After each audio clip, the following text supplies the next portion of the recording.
Carlos Kameni is from Cameroon in West Africa. He plays goal for the Spanish club team Espanyol, one of the strongest teams in perhaps the strongest league in the world. But even fans in his own stadium shower him with racist slurs and bananas. When I see a banana on the field, I think, I'm not a monkey, I'm a human. It's hard for those far away to understand.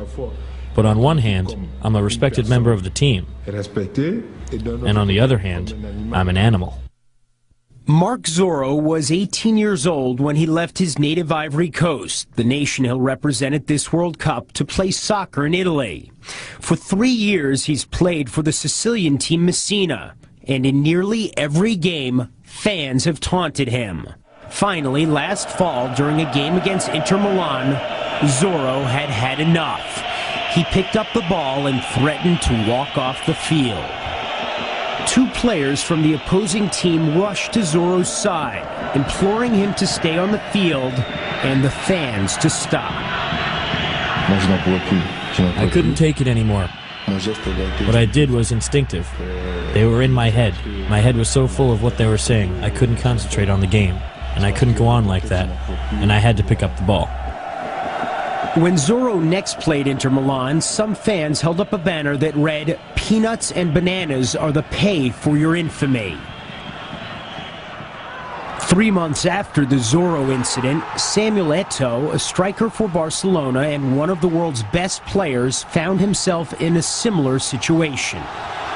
Eto'o, like Kameni from Cameroon, was playing on the road at Zaragoza, home to some of Spain's most openly racist fans.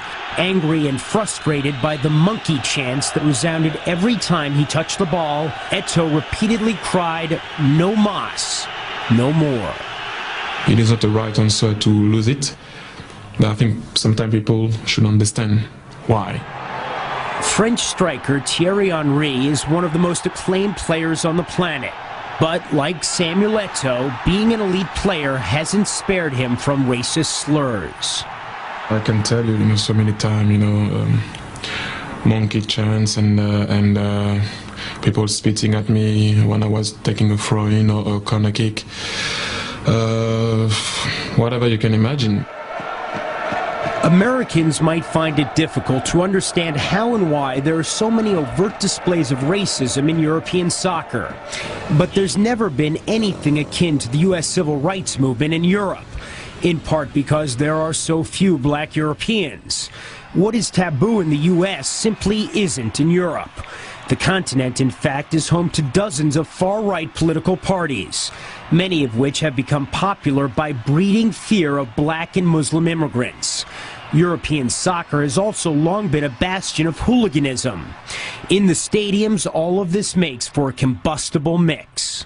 The biggest thing that we faced, and we're facing it now in continental Europe, is denial. People saying, it's only a few individuals, don't worry about them.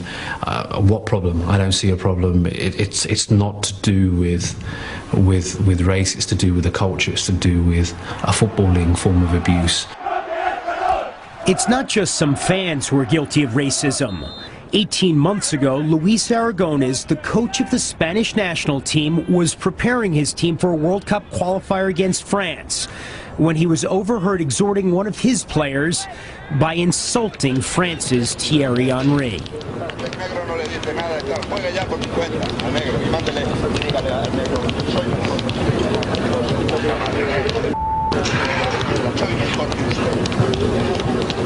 To be honest, the first time I heard it, I thought it was a joke. One of my teammates came up in my room and said, "Did you see what Luis Aragonés said about you?" I said, "No, and then told me what he said, and I went, come on." He said, no, it's on TV, they have it on TV. I said, how can they have that on TV? And I put the TV on, and there it was. I was speechless. The Spanish Federation fined Aragonés $5,000. He will be coaching Spain this month at the World Cup. Aragonés continues to insist that he has done nothing wrong. I cannot understand it. When I have gypsy friends, black, yellow friends, this is not me. It has nothing to do with me. What happens is that it is done to bother the football player. It's also done with fatness. They call them fat. It's the same. It's very different to say someone's got a big nose or big ears or is going bald or is fat. And we've never had in this country or other nations people being killed or maimed in the street because they're fat. There have been times when extremism in the stands has spilled onto the field. For example, Paolo Di Canio, a striker on the Roman team Lazio, has several times returned the fascist salute to the fascist fans who worship him. Europe's national soccer federations have the power to regulate behavior in the stands and on the field, but most have taken no action. When people were complaining about it sometime, you know, the authorities and even the referees on the pitch were just saying to you or whoever was getting abused, get on with it. You know, okay, I have to get on with it, but you would like also after that the authorities do something about it. A year ago, Henry did something himself. In conjunction with Nike, he launched a star-studded TV and print campaign in Europe urging fans to help fight racism. Stand up. Speak up. So many people, you know, close their eyes on what is happening right now and don't want to talk about it because it became a normality. I just wanted to make people aware that you know, that's not something that should happen in a game that we love, and also to make people aware sometimes that if you understand and you hear someone doing that, to make them realize that that is not something to do, you know, to talk about it. Even if it's one person in the stadium, it's one too many. Seeing someone who is possibly the world's best player to say, no, this is wrong, I don't accept this, is very, very significant. But it's a balance, you know, it's not their responsibility in 2006 to be taking on these types of battles. There are people paid lots of money to run the game, to make sure that that's done in the most efficient way and ensure the welfare of everybody. FIFA, soccer's world governing body, has always left the problem to each country's federation. But in March, with the World Cup and all the attendant media coverage 3 months away, FIFA President Sepp Blatter decided to act. He announced new and harsh regulations that will penalize teams whose players, coaches, officials, or fans engage in racist conduct. Penalties would affect league standings and World Cup eligibility. Financially, the consequences could be huge. There have been a lot of incidents, certainly the last few months, but this has been going on for years. Why hasn't the problem been addressed before? Because the national associations or the leagues, they haven't done their homework. But now they will be obliged to do so, and FIFA will have not only let's say the right to monitor it, but the right to intervene if the right actions are not taken. And we will do it. We will do it. During the World Cup, the new regulations will apply to players, coaches, and officials, but not to fans.